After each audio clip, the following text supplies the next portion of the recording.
Vježbe za donji dio leđa. Početni položaj je ležeći na leđima sa opruženim nogama i rukama niz tijela. Iz početnog položaja zategnuti stopalo prema sebi dok se ne osjeti intenzivno istezanje stražnje lože, naročito potkoljenice, odnosno lista.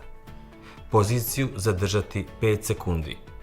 Ponoviti ovo isto sa drugom nogom, pa sa obje noge zajedno.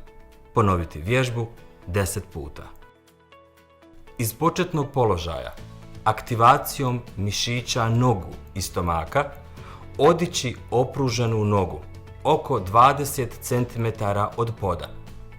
Zadržati 5 sekundi i vratiti u početni položaj. Stopalo zategnuto prema sebi svo vrijeme. Ponoviti ovo i sa drugom nogom. Vježbu uraditi 10 puta. Iz početnog položaja savijati nogu u koljenu, stopalo je zategnuto prema sebi i raditi pokret prema grudnom košu.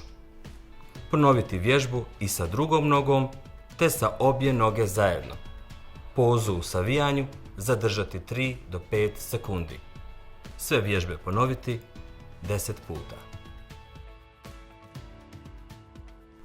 Tehnički izvesti sljedeću vježbu kao i prethodnu, s tim što se rukama intenzivira pokret oko koljena.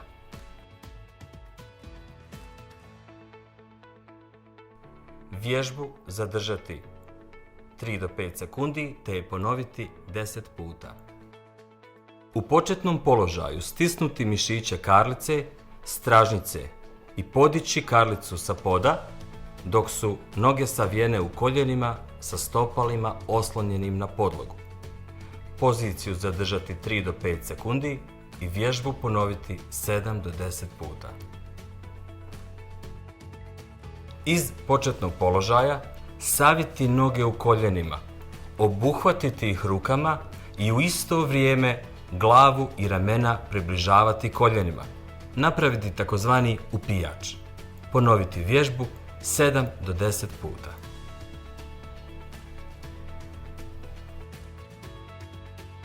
Ležati na leđima. Pokušati svjesno uvući stomak, to jest donjim dijelom leđa dotaknuti pod.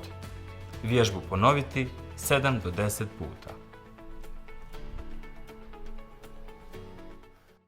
Dexalgin. Stavite tačku na bol. Prije upotrebe pažljivo pročitati uputstvo o lijeku. Za obavijesti o indikacijama, mjerama opreza i neželjenim dejstvima lijeka posavitujte se sa ljekarom ili farmaceutom.